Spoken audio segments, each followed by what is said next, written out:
Call this meeting of the Fremont County Board of Commissioners to order. If you'll please rise. A lot of feedback up here. Very echoey this morning. Please rise for the invocation from Joe Garkovich from Mercy Today Ministries, followed by the pledge. Thank you, Dwayne. Let us pray. Almighty God, we are grateful that we can gather here in this place to do this important work. We're grateful that you have granted us another day in which to serve you. And I would pray that you would bless these people with the courage, compassion, and wisdom to make the best decisions for all the residents of Fremont County. And I would also like to lift up all of our county employees and that you watch over them and guide them as they do their work this day. And all these prayers we send to you in Christ's name. Amen. Amen.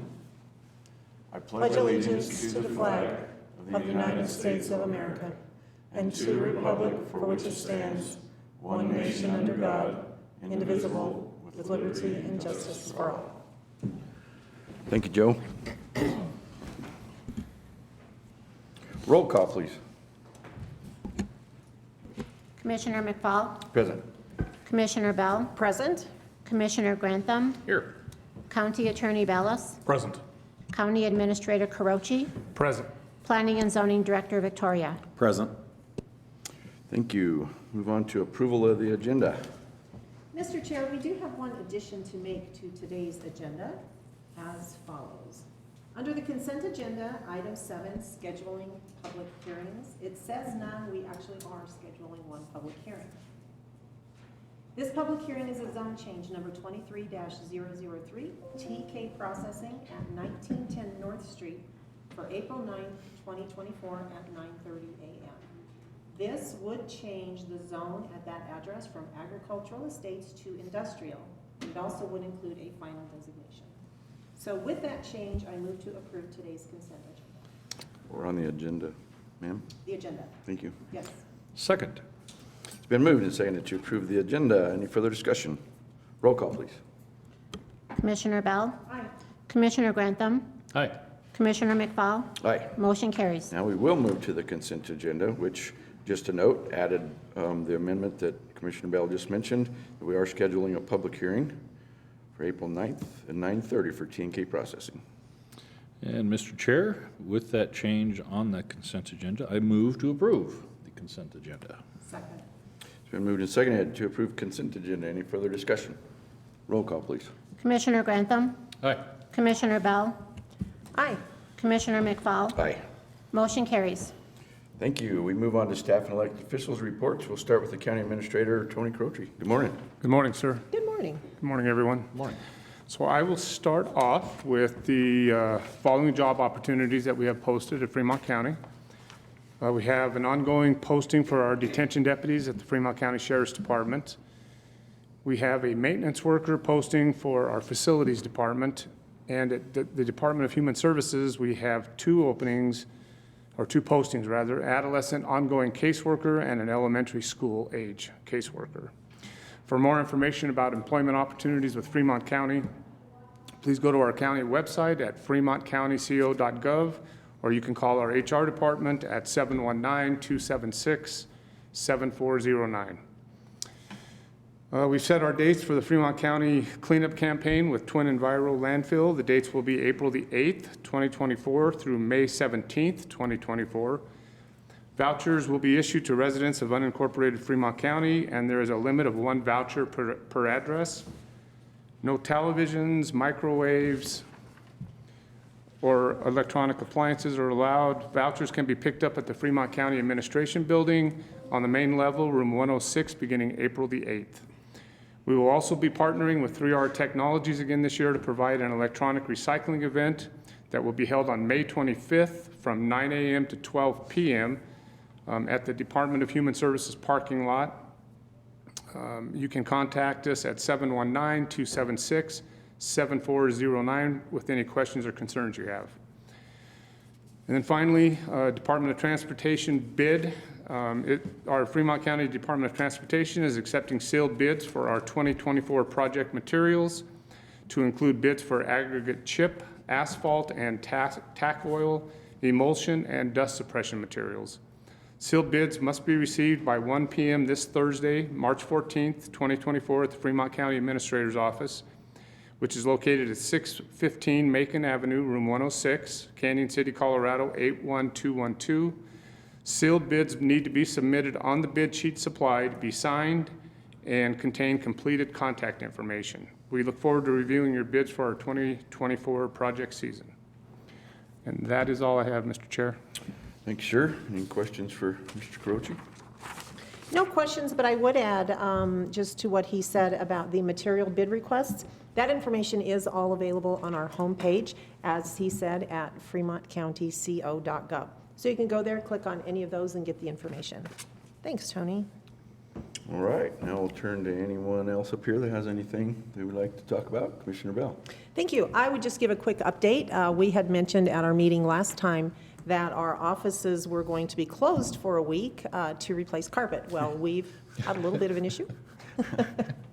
And plans did not go quite as well as plans were intended to go, and so we did have a stopping block hit us. And so our offices are still closed, probably will remain so for another 2 to 3 weeks. That does not mean, however, that we are not available. So if you would like to speak with one of us, to make an appointment to come in, we absolutely will come in and have a conversation with you. Give us a call, 719-276-7300, or email us. We still are working. We still are responsive.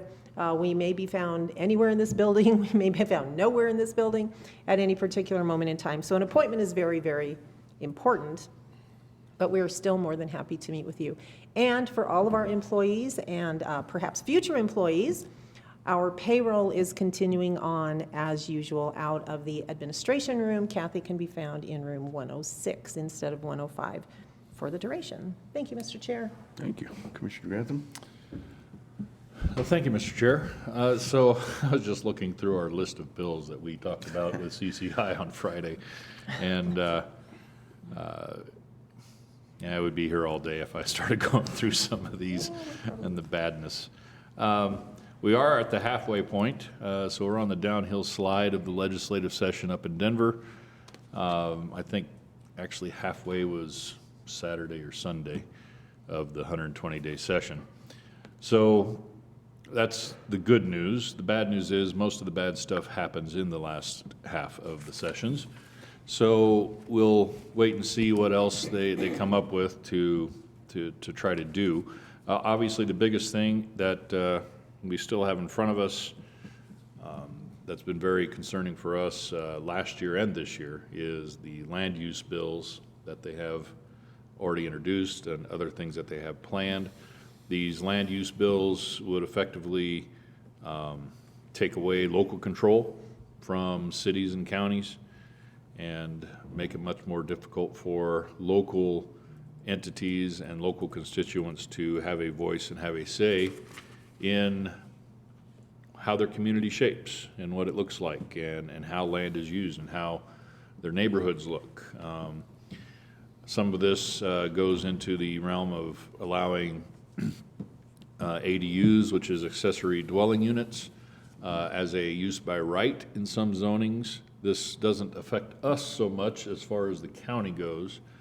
It could to a limited extent, but it is something that would definitely affect municipalities, where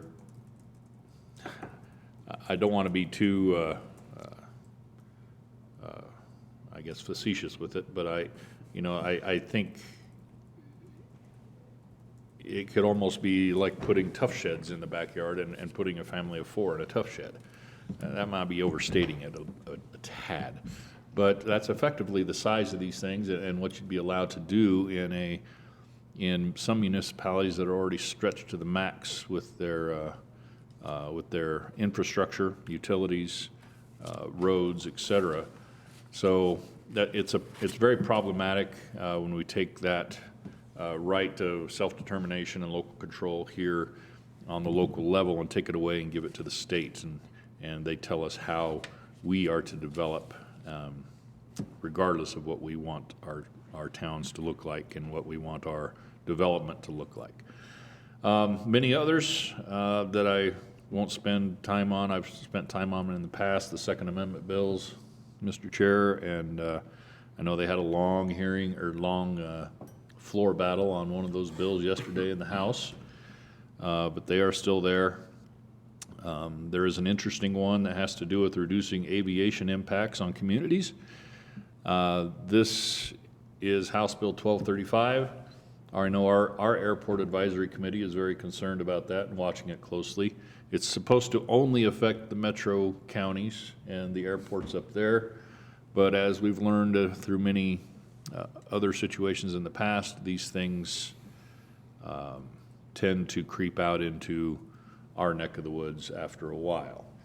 And so they're concerned about all these aviation impacts and noise, et cetera, from these airports, and also the leaded versus the unleaded fuels that the certain airplanes still use. And so this kind of regulation that could come down and do some serious harm to our ability to maintain a profitable airport. So we're very concerned about that. And I know they're working to make some significant changes to that, though, that would actually help it. So that is it, other than the fact that we do have more CCI meetings this week, where we take positions on bills and use that as a vehicle for our voice with our state legislators. So that's it. Thank An you. action-packed 2 full days of those bills that we Yes, get sir. to listen to. Isn't it interesting that one of the world's busiest airports, which is DIA, and what they're doing could affect that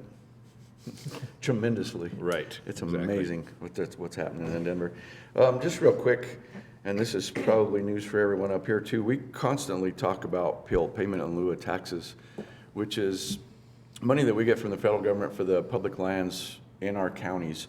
And all western states have those counties with public lands in them, and some of them are up to 97, 98% public lands. So the PILT funding is very important for a lot of counties, and we have some in Colorado that are in that shape. Without that PILT funding, they wouldn't have any funding almost. PILT, in the last, the deal that was passed last week, last week, and signed on Saturday by the president of the appropriations from the Congress, PILT was actually fully funded for this next year. Wow. So that's amazing. We fight for that all the time, us along with everyone else in the West. So it's a pretty good deal. I got that notification last night about almost 9 o'clock actually. So our Congress this last year or so has been the worst Congress I think we've ever had, and even some on Congress say that they can't get anything done. They finally passed an appropriations bill with something that's good for us. I don't know what else was in that appropriations, but at least that's good for us. So There are some that might say a Congress that doesn't do anything is probably the best Congress. no, and that's true too, but they should pass a budget at least. That is true. Yeah, That is true. I'll give you to that. keep funding those guys. But anyway, and then as usual, we're getting a little moisture out there, and it's great, but it's still really dry. We've got a lot of fires around us, and knock on wood or whatever you think is good, we don't have any here. So just be very diligent and careful when you're out there. They feel the one that happened just east of the Springs yesterday, I think it's 90% contained now, was started by chains dragging on a trailer. So any little spark can start it because the grass is very, very tender. So be careful out there and be safe. Anything else up here? One more thing. Yes, sir. I don't know that, I can't remember if we mentioned this amongst the three of us during a BOCC, but Thursday evening, 5 o'clock, we have a memorial for a community member, someone who's been at these meetings more than a few times and spoken to us, and a friend of ours, long-standing community member that was very active with the chamber and just across many different layers of the community. And she'll be sorely missed. She was taken from us long before her time. And so we're going to miss Lisa Hyams and her impact on this community and her impact on me and our friendship and all of us. And so just wanted to mention that, and we're going to miss her. Thank you for that. Okay, we move on to the next part, which is citizens who wish to address the commissioners on matters not scheduled on the agenda, and I have one, and it's Kathy Madonna. It is for, She has, just to talk about item 2. she has, pardon? She has two things on here. One is new buses, and number 2 is DA legal fees, which is on our agenda, That's so. new business. It says new buses, doesn't New it? business number 2. Oh, can't read your writing like I can't read my Sorry. own. It is on the agenda, so I didn't know if I should say something now or wait until you Probably address wait- it then. No, wait till then, yeah. Okay, thank you. Thank you. My bad, just, I thought it said buses, busing, I don't know. I'm trying to straighten him out up here, Kathy. She's buzzing in my ear and I wasn't listening. Okay, anyone else? Okay, seeing none, we'll move on. We have no old business to discuss. First item of new business is a temporary use permit 24-001, Prestige Shooting Complex. Request of a temporary use permit for shooting competition with an estimated 22 hunting stages throughout, should be stages throughout the property located at 1565 County Road 103, which is south of Florence. And it will be Friday, March 15th through Sunday, March 17th, 2024. And we may have Aaron or Nathan. We have Nathan? Yes. Nathan Curtis, and you're from Three Rocks? Yes. Good morning. Good morning. Morning. Tell us a little bit about what's happening, what you want to happen there. Yeah, as you said, Prestige Shooting Complex is seeking a temporary use permit to host an event that will be put on by Colorado Burris Extreme Hunter. Before I say anything else, I want to say thank you to the planning staff for their help and effort that was put into to this submittal to getting it before you today. We recognize that a meeting for a temporary use permit for an event happening the following weekend is not and should not be a normal occurrence. And yet the planning staff has handled it with the utmost professionalism and respect, and we're deeply grateful for that. As you mentioned, the event will consist of 22 hunting stages throughout the 1,300-acre property at 1565 County Road 103 in Florence, and is expected to bring 150 people to Fremont County. Shooting will only occur during the daylight hours between 7 a.m. and 5 p.m., and safety briefings will be held with all of the participants prior to the day's events. As mentioned in the staff report, Prestige Shooting Complex is planning to resubmit a special review use application in the coming weeks. And it's our hope that this weekend's event will serve as a small glimpse of the benefits that this business can bring the community should the SRU be approved. Thank you. Right, any questions for him at this point in time?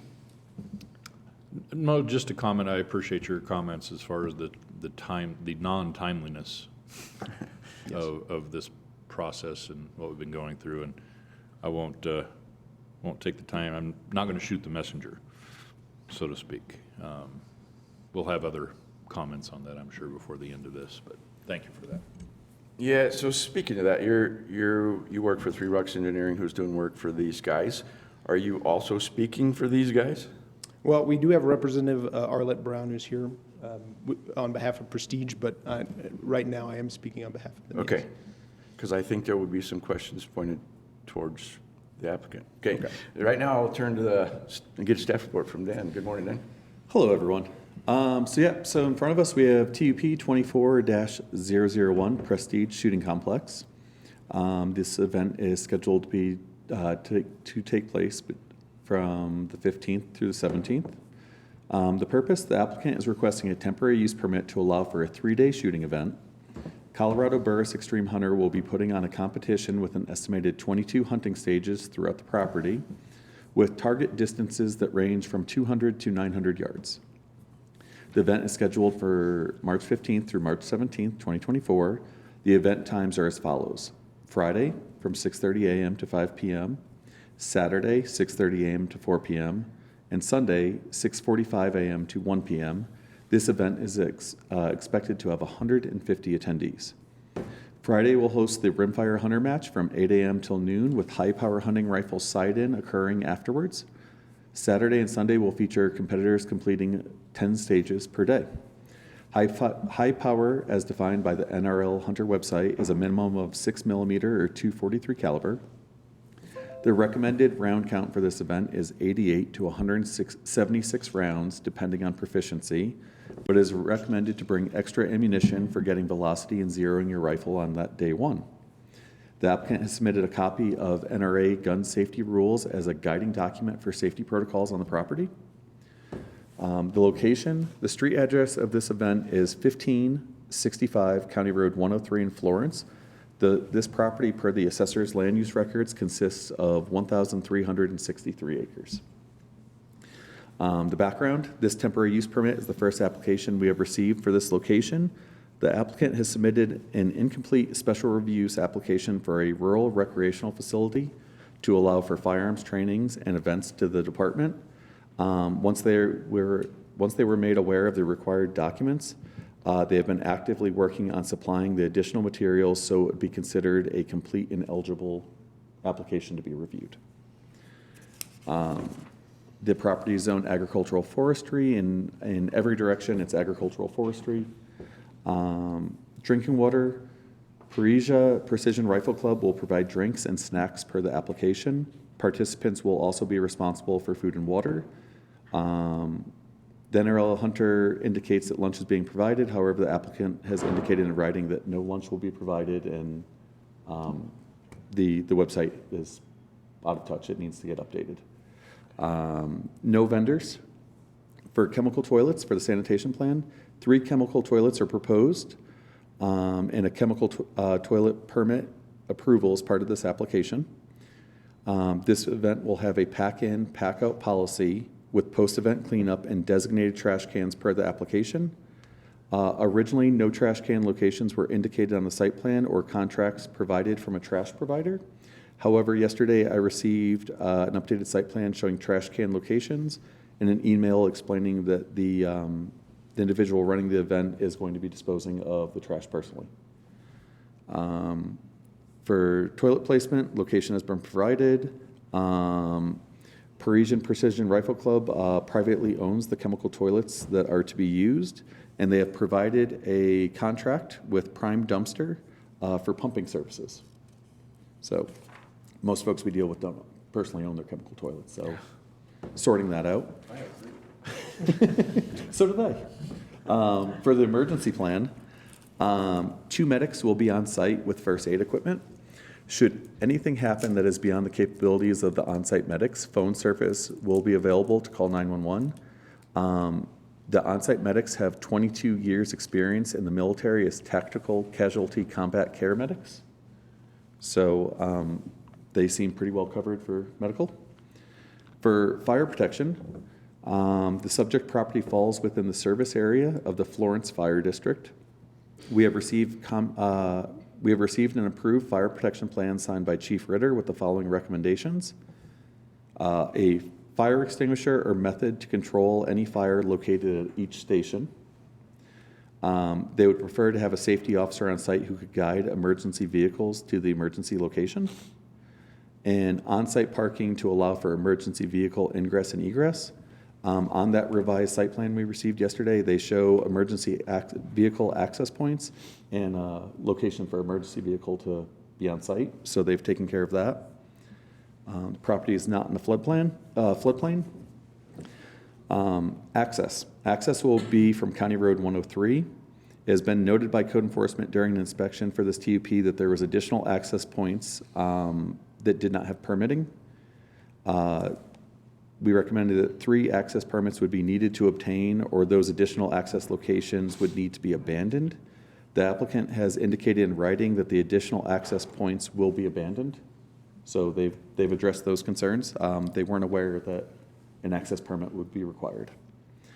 For public comments, Planning and Zoning has received complaints from neighbors located south of this location in the past few months regarding safety and noise concerns. I spoke with the applicant regarding those concerns and was told he target shoots alone or has friends and was testing the facility design. He had contacted the Planning and Zoning Department multiple times about private use / permitted use thresholds to ensure he was in compliance. So the owner has routinely checked in with us to try and make sure that he wasn't in any sort of violation. For agency comments, staff requested comments from various review agencies, including the Fremont County Department of Transportation, Fremont County Engineer, Department of Environmental Health, as well as the Fire Department, Sheriff's Department, and Emergency Management. Staff has incorporated comments received to date in their entirety or in part. So FCDOT, they have received the above referenced application and calculated roadway impacts fees, which total $15.83 per day for a total of $47.49 owed to FCDOT for dust suppression on the roadway. Public health, they find it satisfactory that there's going to be bottled water, that the chemical toilets with a pumping contract, and applicant states that they will only be providing prepackaged meals and water bought from approved sources, as long as these are only non-potentially hazardous prepackaged items such as chips, nuts, etc., that do not require refrigeration for safety. There are no concerns from the health department. They have supplied the appropriate insurance plan. One of the conditions we were recommending was that chemical toilet permits, on 311, they applied for the chemical toilet permits, so the building department has those. So if this board chooses to authorize that, they've already taken care of that paperwork.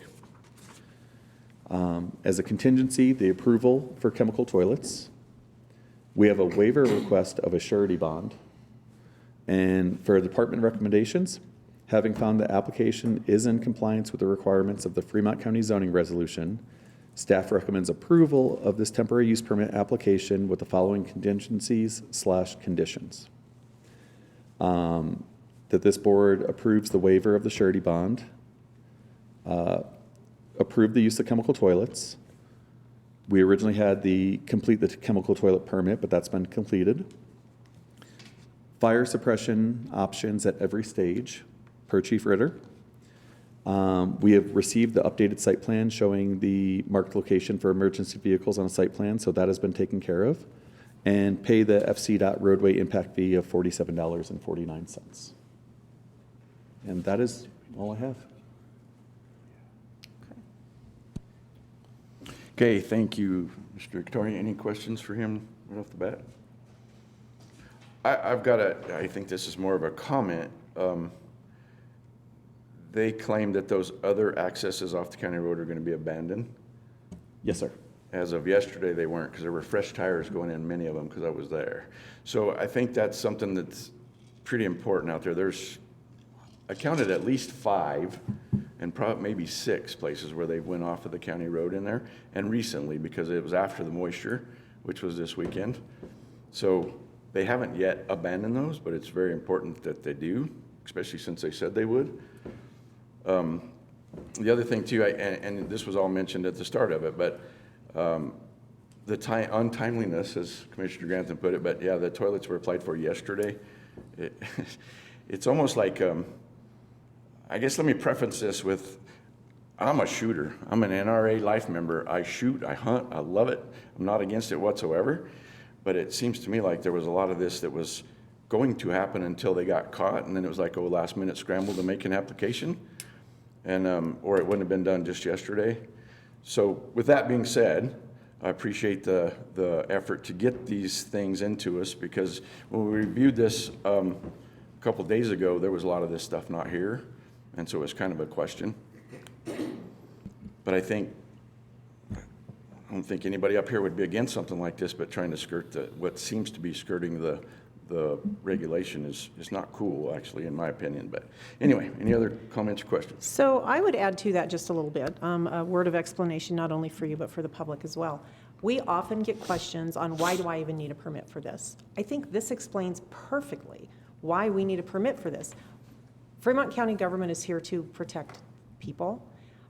And in an event like this, that means not only fire suppression, that means having medics available, that means having portable toilets available, that means hauling your trash out. So we need to ensure that there are plans in place for all of these various things. So that is the reason to come and get a permit from the county. So we get questioned on that quite often. Why do I even need a permit? This is why. So thank you. Yeah, and I guess along with that too, I know Fremont County Department of Transportation did their calculations, and it's 47, but adding 150, 200 cars to that road, that's a huge impact for what typically is on that road. And it's a typical dirt road. It's washboarded right now, whether, it's just typical of a dirt road, but you're bringing 200 more cars in there, it's going to be pretty wicked. So hopefully they'll drive the speed limit, because it's a 30-mile-an-hour road. That's partially what causes those, but is what causes those washboards, is the speed on those roads. So hopefully that'll be good. There is also, I know we've had complaints in the past about shoots happening out there with 50-plus cars and stuff like that. So that's a lot of friends to come shoot, as stated prior to this. But, okay, I'm done for a minute. Any other questions? You guys covered. So let's see. You might ask for comments if there's anyone who wants to speak. Yeah, I guess so. This isn't really a public hearing, but I will open it up to anybody who wishes to address us, or if you have anything that you'd like to address from what I've said or what's been said, or come up to the mic, please, and tell us your name again, please. Yeah, my name's Arlette Brown, and most importantly, everything that you said is duly noted. You know, I certainly understand the importance of permits and so on and so forth. Just so you're aware, and this is just a comment, but Mr. Muss actually had his father come out last week because unfortunately Aaron couldn't be here today. So his father actually policed the property all weekend because he wanted to see who was driving in and off, on and off the property, because AJ did say that he was going to close all of those access points, because no, up until I think last week, he was not aware that if he pulled his truck off into the property, that needed to be a permit. So he addressed it with Nathan and made sure to follow up accordingly. Aaron Muss is not a rule breaker. He follows, you know, strict guidelines. You know, you give him, you know, an appropriate hoop that should be jumped through, he will jump through it. That's not him. He's a United States Olympian. He has worked hard at following rules, and he is aware of where the problems are, which seemingly come back at him, which is his responsibility. And that's why I say those comments are duly noted, because he's very well aware of them and has been addressing them and addresses them promptly.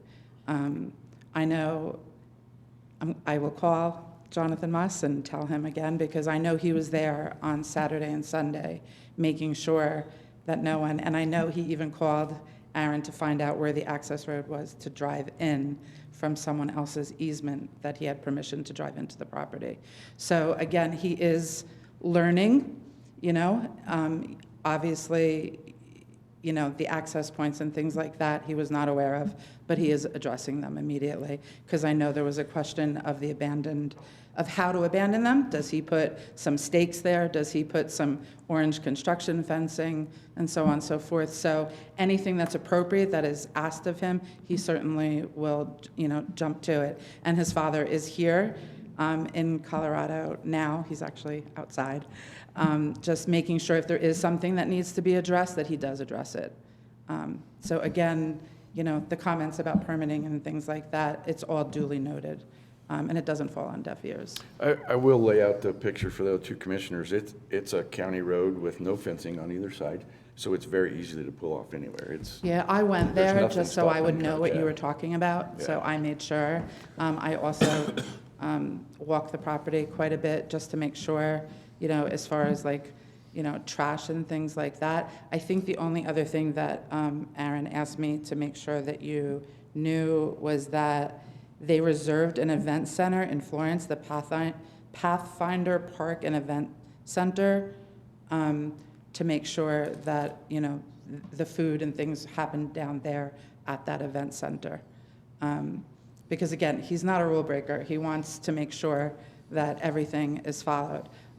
As far as parking and things like that as well, I know the organizer, Dorgan, was going to, you know, pick up people so that there were not all these cars going up in there, because he is very, very respectful of the neighbors, you know, of the cows that are on the property, of all of those things. So, you know, anything that you do have or that there are concerns or additional concerns, please make me aware of them, because it will be handled immediately. I think you brought up a good point. One thing, we need to make sure that there is no parking on that county None. road, period. We need None. to He's aware. Drive in. Yeah, he made sure, because I know that was an issue. So he made sure to address that immediately.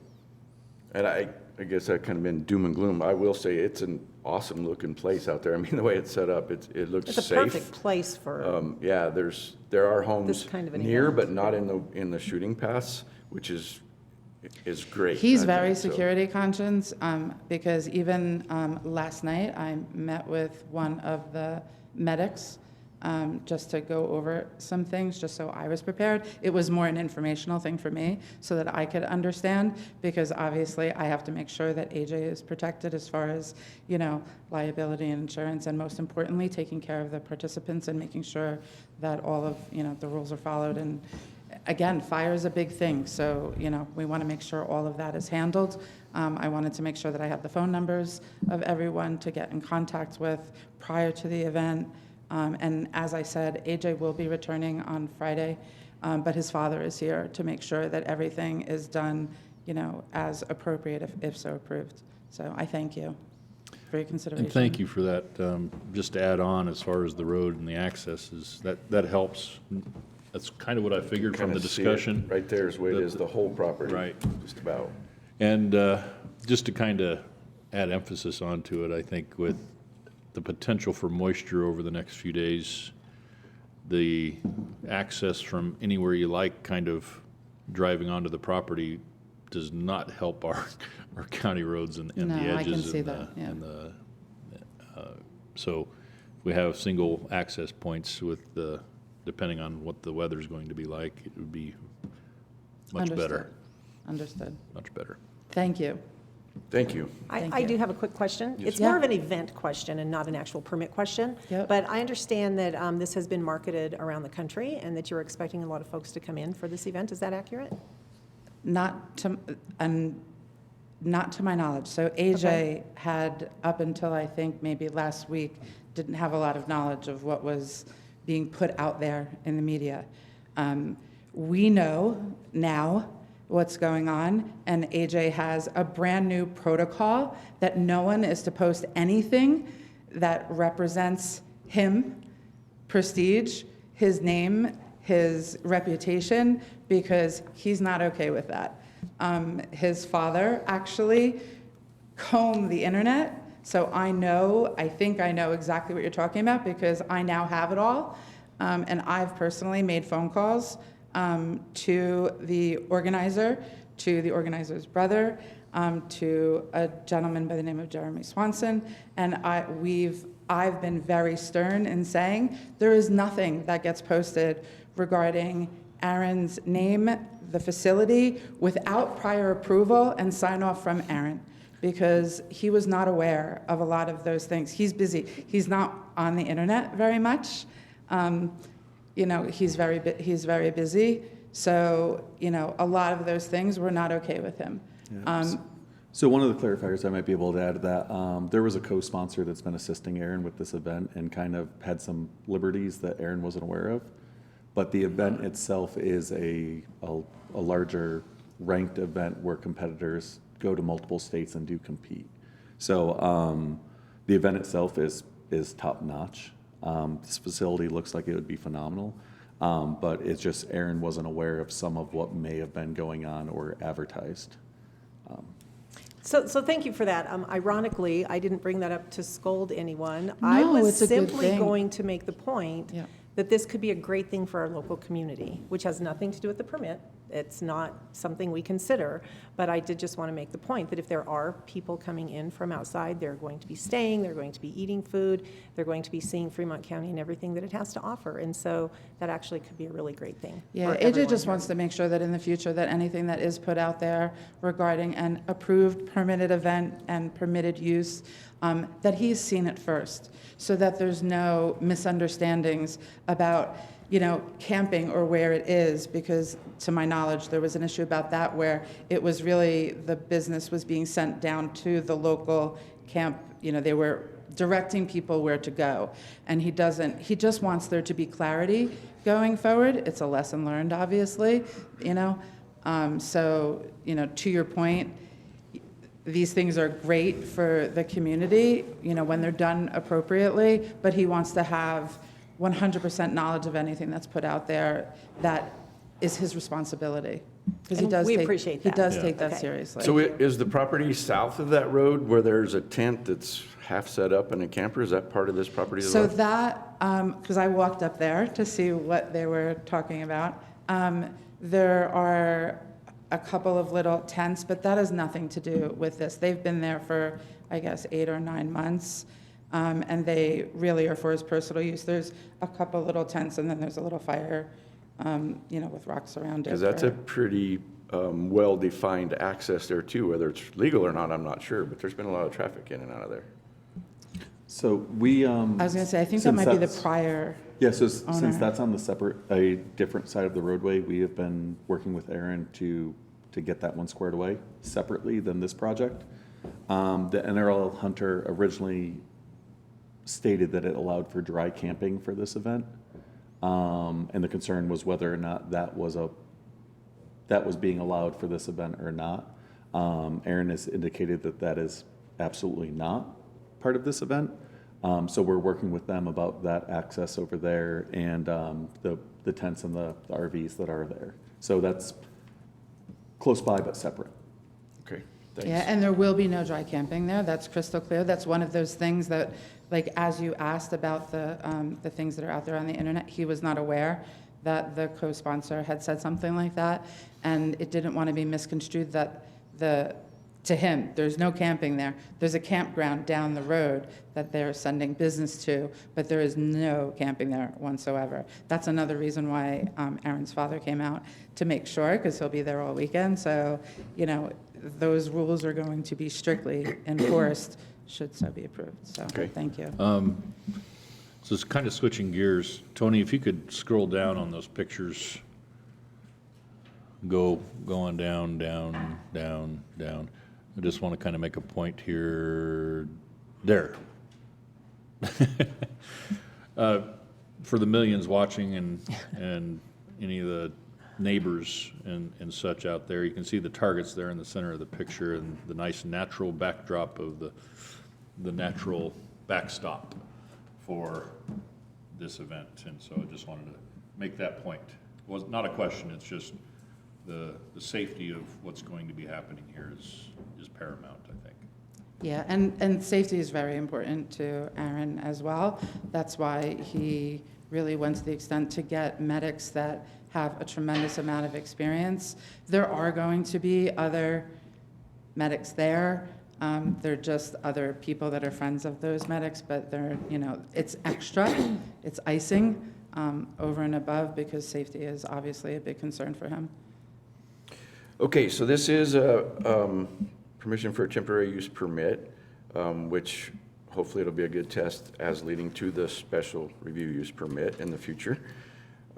As I mentioned before, fire danger is real, and I hope that the commissioners in the motion do take the recommendation of the fire chief in Florence and provide fire suppression options at every stage because of that.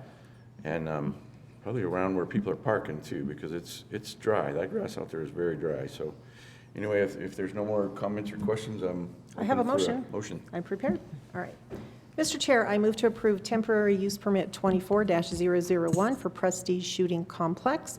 This is a temporary use permit for a shooting competition with an estimated 22 hunting stages throughout the property located at 1565 County Road 103, Florence, Colorado, from Friday, March 15th through Sunday, March 17th. This motion does include the following: approval of waiver of surety bond, approval of the use of chemical toilets. It requires fire suppression options at every stage, and it also requires payment to the Fremont County Department of Transportation for roadway impacts of $47.49. What about the waiver for the surety bond? That was the first one that I Did you mentioned. say that? Yes. Okay, I missed it, sorry. Second. It has been moved and seconded to approve TUP 24-001 for prestigious shooting complex. Any further discussion? Roll call, please. Commissioner Bell? Aye. Commissioner Grantham? Aye. Commissioner McFall? Aye. Motion carries. Good luck, and Nathan, thank you for helping assist them with this and making sure that things are good out there. Appreciate you guys, and good luck. Appreciate your time. Good luck. We hope it goes well. Down to the fire department from here. All right, thank you. I do understand and I want to. Okay. So thank you. Thank you. Thank you. All right, next item of business is District Attorney Legal Cost Reimbursement. I think I will turn to Mr. Bellis for explanation of this, please, sir. So the request is for approval of reimbursement of costs for 2 deputy district attorneys in defense of an ethical claim filed by attorneys representing Mr. Morphew in the case that was ultimately dismissed. These are deputy district attorneys who had, frankly, minimal involvement in that case. However, there was an ethical complaint filed against them. They did have to defend that at the level of the state bar. Ultimately, those complaints against both deputy district attorneys were dismissed by the state bar. There was no hearing. They were dismissed as unfounded, not containing evidence of any ethical violations rising to the level of violation of the rules of professional conduct. That applies only to these 2 specific deputy district attorneys. Jeff Lindsay, formerly of this district attorney's office, and Mr. Aaron Pembleton, who is no longer employed in any district attorney's office. Their bills are final. Fremont County would be responsible for a portion of those commensurate with Fremont County's contribution to the funding of the district attorney's office in general. And there actually is some law on this. There is a statute which applies. That is Colorado Revised Statute, Chapter 21303, which provides that deputies shall be allowed to collect and receive from each of the counties in the judicial district the expenses necessarily incurred in the discharge of official duties for the benefit of such county. There actually is some law from the Supreme Court interpreting that statute, which basically says that when you have a complaint which is determined to be unfounded, and I will just quote from and this is from a case where the ethical violations were proven, the prosecutor stipulated and accepted discipline, but in this case, the court did say that there are many instances in which the costs associated with defending allegations of ethical violations would meet the 3 elements of the expense statute that I just read, and therefore it would be the responsibility of the counties constituting the judicial district to assume the expenses incurred. That's not what happened in the actual case that was before the Supreme Court, but the Supreme Court thankfully gave us some guidance. So these are expenses that would be the county's responsibility. And my understanding is that the other 3 counties have also basically agreed to contribute their share. Thank you, Mr. Bellis. Yeah, I'll note out that the way the district attorney's office is funded is by percentage based on population. Fremont County has 53.26% of that, Chaffey County 21.77%, Park County 19.24%, and Custer County 5.73%. Therefore, the roughly $20,000 is split up accordingly to those percentages, with Fremont County's portion being $5,592.83. I think it's not necessarily that we agree with this, but per state statute, we have to do this. It's caused from other things that we don't agree with, I think, is what prompted these ethical violation that didn't come up to be true. So unfortunately, that's where we sit. Any comments from the other commissioners? Well, I think, I guess this is maybe one of those cases where I might actually agree with the Supreme Court on this, because you could actually, you have punitive accusations being made against every person in a DA's office, and they'd have to foot the bill if we didn't have this kind of guidance, and it could be used as a big club to deter prosecutors from doing their job, because otherwise they would face ethical complaints and having to try to get around or try to answer to those wrongly. But unfortunately, on the backside of that, somebody has to pay for it, and that's the taxpayers. So I would like to thank those people that made these complaints, these wrongly filed complaints, these unfounded complaints. The taxpayers would really like to thank them for having to make them pay for those. I would chime That in makes here sense. just for a moment to say, I think Fremont County has set a precedent of paying these charges, not necessarily in the 11th Judicial District, but in our sheriff's office. We have paid for attorney fees and expenses incurred in others, specifically some of our detention deputies, some of our deputies who have been sued over actions that they performed as a part of their official job duties. And so I think that maybe not legally, in a legal sense, but I think morally and ethically, as far as I am concerned, we do have an obligation to pay this, so.